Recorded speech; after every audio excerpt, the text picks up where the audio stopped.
Reaction. The Lion and the Little Mouse. The Lion and the Little Mouse. Reaction. Good morning, teacher, judges, and my friends. I'm going to share my story called The Lion and the Little Mouse. One day, the king of the jungle, the lion, was sleeping. Suddenly, he heard a squeak, squeak. The lion woke up angrily and saw it was a little mouse. And running around, he scolded the mouse, "How dare you woke me up," and raised his paw. The mouse told the lion, "Please don't kill me. One day you will need my help." The lion laughed, "Ha ha ha," and said, "You little mouse, you are too small to help anyone." The next day, the lion walked into a trap and roared for help. The mouse heard him and said, "Don't worry, I can help you." The mouse beat the ropes and the lion was free. "I'm sorry, little mouse," said lion. "I was wrong. Even little friends can be good friends." They became good friends ever after. Thank you for listening.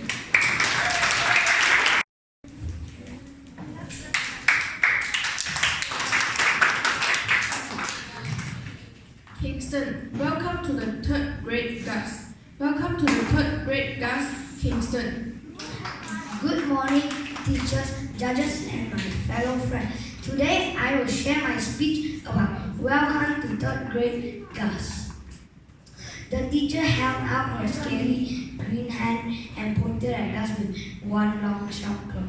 "Welcome to third grade. Gus, Gus, Gus," she hissed. Gus screamed and opened his eyes. It was only a dream, he told himself. "I'm not going," Gus said, pulling the cover over his head. "Third grade is a hard, scary, no fun place."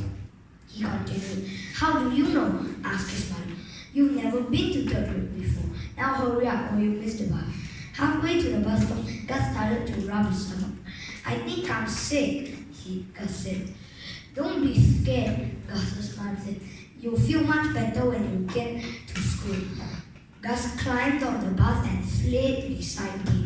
"I'll never have another day of fun as long as I live," Gus sighed. "I think you worry too much," said Bean. "Do you think the teacher will yell?" asked Gus. "Do you think she'll make us stand in the corner for an hour?" Billy poked his head over the seat. "Oh, she'll yell all right," he said. By the time Gus and Bean found their classroom, all the students were in their seat. The only seats left were in the front row, and right in front of them stood the teacher. "Good morning, class," said the teacher. "I am Miss Carr. Welcome to third grade." With a big, non-scary smile, he didn't have huge claws, big fangs, or scaly green skin. Gus spent the rest of the day having so much fun that he forgot to worry. First, they played a game to learn each other's name. No one called Gus by Kate. At recess, Gus caught a fly ball. At the cafeteria, Gus dropped his cookie, but the cafeteria lady gave him another one.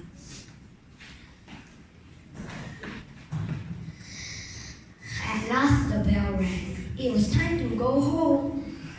Finally, Miss Carr said, "Class dismissed." The door burst open. Children poured out. At the front of the mob ran Gus. "You know what, B? Third grade isn't a hard, scary, no fun place after all," Gus said. "I can't wait for tomorrow. See you at bus 42. Wait, no, I think trust me, it's bus 42. I think you worry too much." Thank you. I hope you like my story.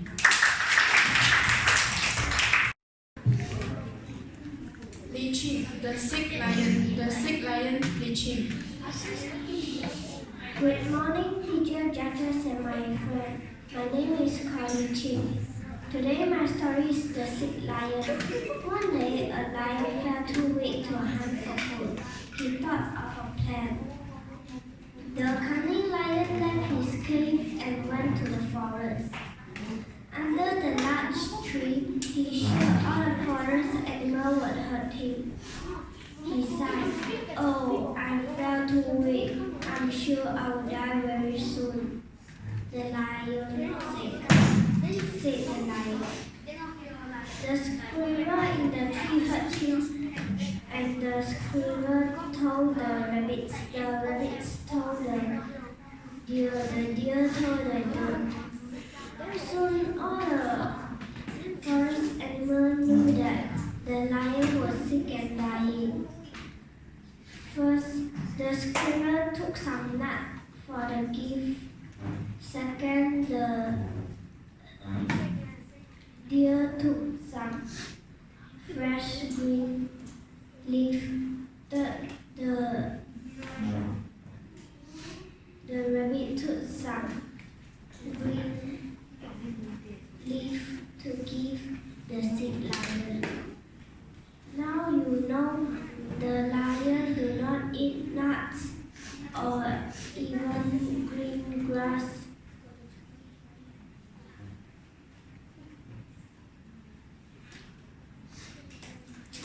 One morning, a fox came by and see the lion. "Ah, my friend the fox," said the lion. "I'm very glad you come and see me." The fox see the bones of the forest animal. The fox said, "I'm here to see what happened to all the forest animals, and now you eat them all. I will not come closer," said the fox. Thank you. The moral of the story is beware of hidden danger.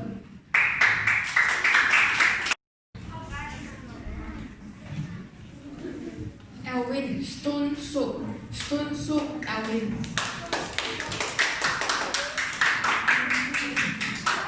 Good morning, teachers, judges, and my fellow friends. Today, I'm going to share about my story called The Stone Soup. Once upon a time, there was a village. It was a nice place to live, but except for one thing, people did not like to share. One day, a visitor came to town. "Hello, does anybody have food to share?" he asked. "No," said everyone. "That's okay," said the visitor. "I will make stone soup for everyone." He took a stone and dropped it into a giant pot. The visitor sniffed his pot. Some people came outside to see what he was doing. Some watched from their windows. I love stone soup. The only thing better is stone soup with cabbage," said the visitor. That gave one man in the village an idea. He brought a cabbage and put it in the pot. Then the visitor said, "I want a stone soup with cabbage and carrots." It was delicious. A woman brought carrots and put them in the pot. Then the visitor said, "I want a stone soup with cabbage and carrot and corn." It was delicious. A boy brought corn and put them in the pot. Then the visitor said, "I want a stone soup with cabbage and carrot and corn and beans." It was delicious. A girl brought beans and put them in the pot. The soup cooked and cooked. Finally, it was ready. Everyone ate a big bowl. "This is delicious," they all said. The soup made them so happy that they danced and sang all night long. From then on, the people in the village shared, and their very favorite thing to share was the stone soup. Thank you for listening to my story.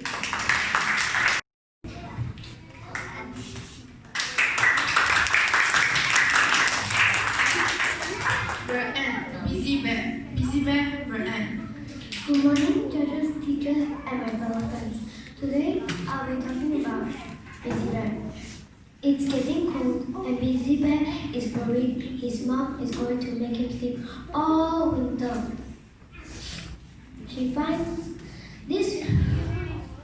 Every winter, she finds a dark, cozy cave for them to sleep in. This year, Busy Bear isn't tired and wants to stay up all winter and have fun. On the first day of winter, He skates on the pond with the owls. The second day of winter, he slid down the hill with the snow bunnies. Third day, he gathers and hides acorns with the squirrels. The fourth day, he builds a snowman with the deer. The fifth day, he sings a song with the winter birds. The sixth day, he has fallen asleep while watching the stars. Everyone tries to wake him, but Busy Bear won't move. Other animals goes to wake Busy Bear's mom. Then she carries him back to the cave. And Busy Bear now knows that staying up all winter is not a good idea for bears. But a cozy, dark cave is a good place to sleep the winter away. Moral of the story is bears go to hibernation about 7 months and basically do nothing. Thank you for listening to my story.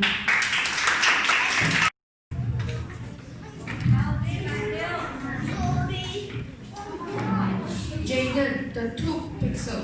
The tooth pixel, Jaden. It's called a toothpick. Good morning, judges, teachers, and students. Today I'll tell you the story about the toothpick sea. Poppy hated cleaning her teeth. It was so boring. Each night she would turn on the tap and squirt toothpaste down the plug hole. And then run out of the bathroom. Her teeth were never clean. One night, as Poppy turned off the taps, she heard a voice. Do it properly. Poppy stared in surprise at a little man perched on the side of the bathtub. I think you need my help, said the man. The man had pointy ears and gleaming white teeth. He jumped onto Poppy's shoulder and whispered in her ear, if you don't clean your teeth, I will steal all your biscuits. Poppy didn't believe him. She laughed and did her usual trick of pretending to clean her teeth, and then rushed into her bedroom and hid under the covers. The next day, Poppy's dad handed her lunchbox. No biscuits today, he said. There are none left in the cupboard. I don't know how we run out so quickly. That night, Poppy brushed her teeth for 2 minutes until they were sparkling clean. The little man nodded in approval. Very good, he chuckled, but I'll be watching you. You can't hide from the toothpick sea. The end. The moral of the story is to do the right thing even when nobody is watching. Thank you for listening. Goodbye.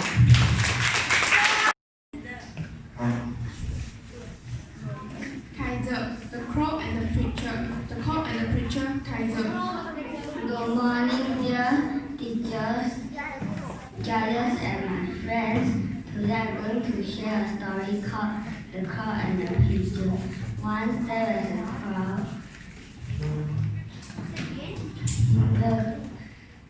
Once there was a crow, it was so hot that the crow was thirsty.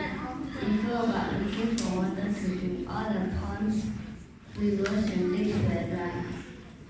Suddenly the crow saw a pitcher. There was some water in the pitcher. The crow tried to bring the water. The crow could not reach the water in the pitcher. The crow looked around. The crow saw many pebbles nearby. Suddenly the crow had an idea. The crow picked up the pebbles and put the pebbles into the pitcher with its beak. The water in the pitcher rose a little. The crow kept dropping the pebbles into the pitcher. The water in the pitcher rose to the top. Finally, the thirsty crow could drink the water. The moral of the story is where there is a will, there is a way. Thank you.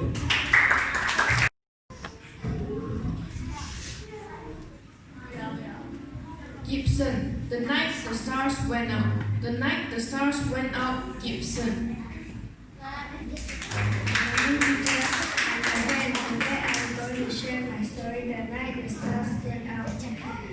Every night, alien shines the stars. He did his job very seriously. He never took time to play, so he didn't have many friends. One night, something terrible happened. The stars went out. Alien couldn't fix them, so he called the stars helpline. They told him he needed magic vanish from planet Earth. Then alien set off to Earth. When he arrived, he landed in the Chico star. Alien called out for help loudly. A boy and his dog was walking by. He heard Alien. He helped Alien come down. The boy's name is George. George asked Alien why you came to Earth.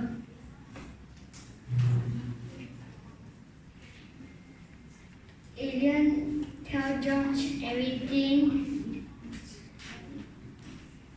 then asked him if you would help. Alien, George and his dog wanted to help. They went to a shop to buy the magic vanish.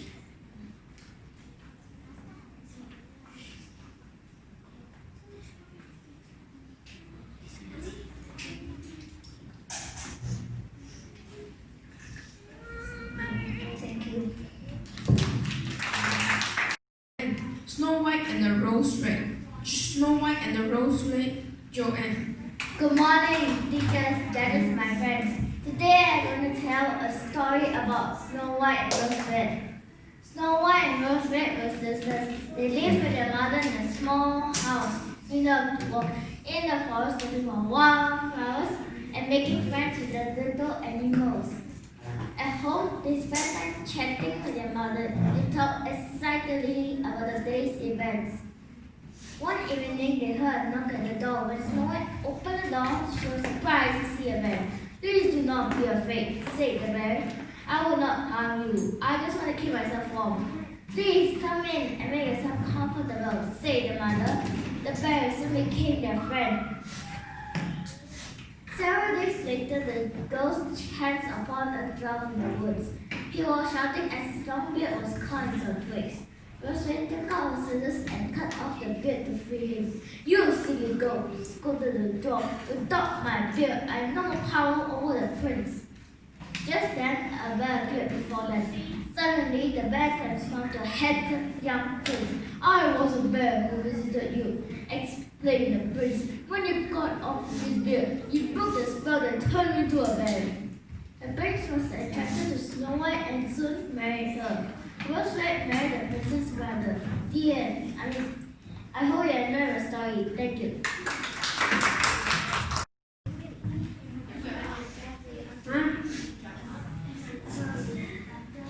Cock Jumbo, the clever hen. The clever hen, Cock Jumbo. Once in a village there lived a clever hen, a wolf with the two. The wolf tried to catch the hen many times. Each time the hen escaped. One day, the hen was really looking for food. Seeing this, the wolf tried to catch the hen. The wolf put the hen to a sack. The wolf was tired and rested under a tree. Soon the wolf fell asleep and the hen managed to free herself. The clever hen threw stones into the sack and ran away. Not long after, the wolf woke up and brought the sack home. When he opened the sack, he only found stones in the sack.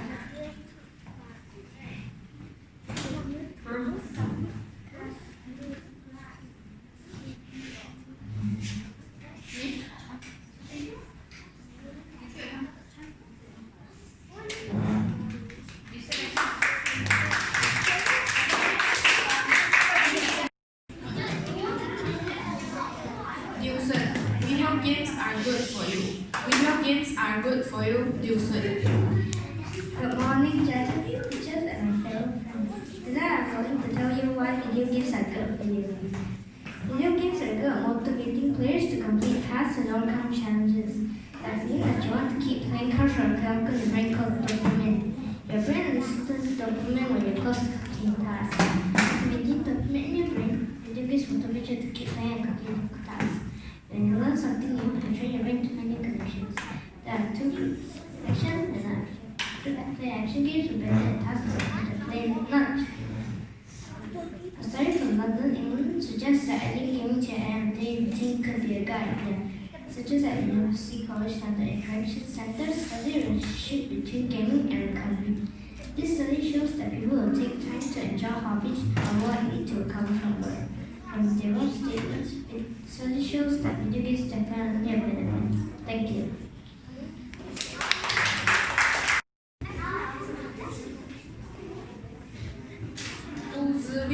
The Bear and the Fox. The Bear and the Fox, Lu Zhi.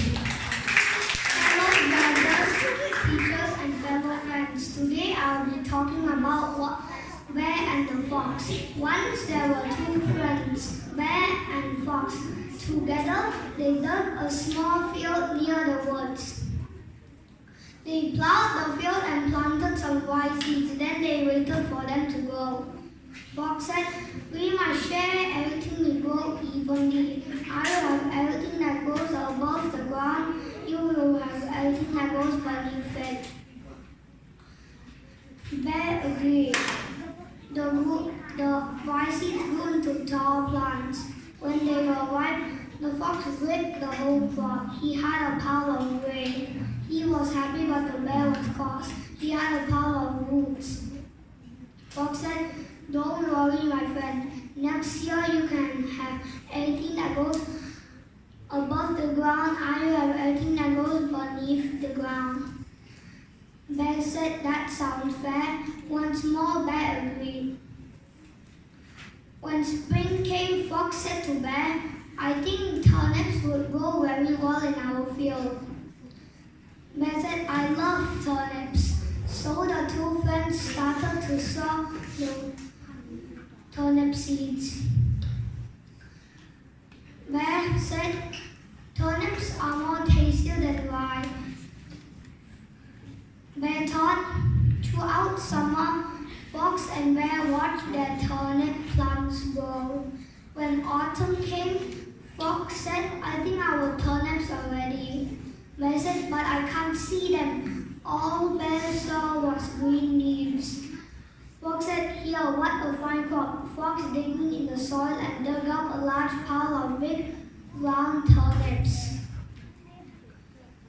Fox said, "Those belong to me because they grew beneath the ground."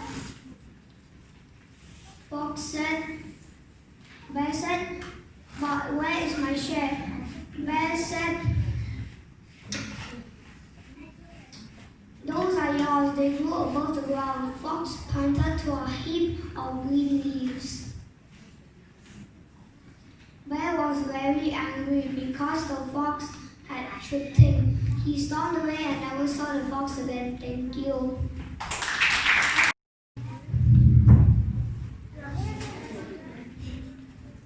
Jacob, the Wolf and the Seven Little Kids. The Wolf and the Seven Little Kids, Jacob.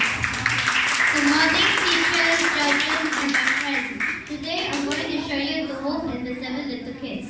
Once upon a time, there's a mother girl who lived with seven little kids. One day, the mother told her kids that she's going to the market, and she said, "Please behave, kids," and she went to the market. Then the scared wolf came to eat all the kids, and the wolf said, "It's let me in." The kids saw the wolf, and the wolf marched away. And then he has an idea. He chewed some chalk to make his voice rough, and he applied some flour to make his paws white. Then he went into the kids' house. This time, the kids opened the door, and the wolf gobbled up all the kids.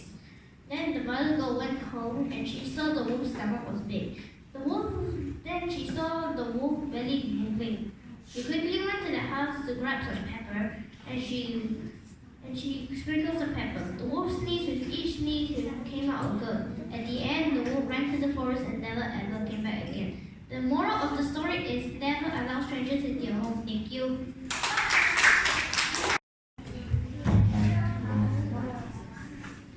Matthew Yip, Lion and the Mouse. Lion and the Mouse, Matthew Yip. Good morning, honorable judges, dear parents, teacher, and all my fellow friends. Today we're going to say about lion and mouse.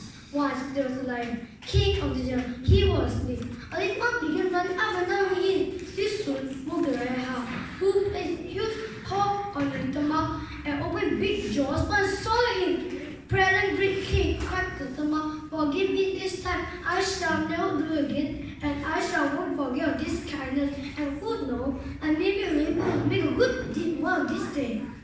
The lion, so interested by little mouse idea, began asking him when starving.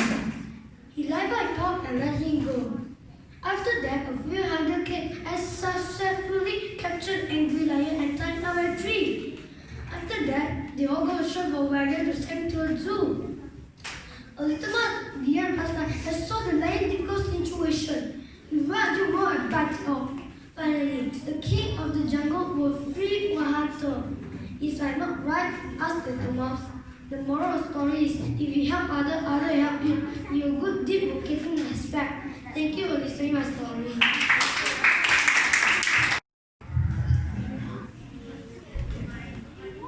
Sim Kim Hop, make a new friend, Gus. Make a new friend, Gus. Sim Kim Hop.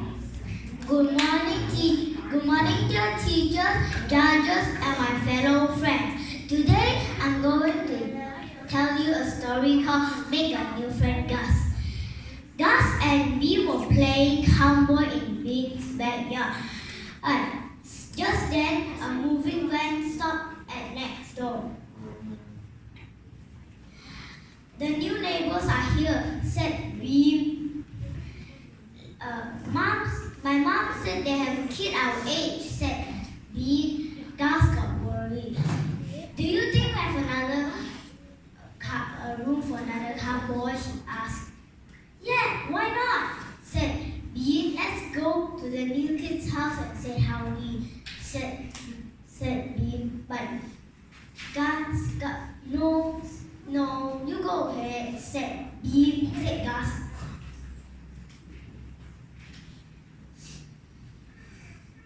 Said Gus. And next day, Gus went to Bee's house, but Bee wasn't there. Strange, said Gus. Bee doesn't go anywhere without me. Suddenly, he heard a scream. Gus ran to see what happened, and it was Bee and the new kid. Bee and the new kid were having so much fun they didn't even notice Gus. On Saturday, Gus playing cowboy alone in the backyard, but it wasn't fun. It wasn't fun playing alone. Suddenly, he heard help from next door. Help me, please help me. Gus went to see if Sam was stuck in his tree house. The ladder has fallen. Gus helped the ladder. Sam get down safely. Thank you, Gus said Sam. The moral of the story is a friend in need is a friend in need. Thank you. I hope you like my story.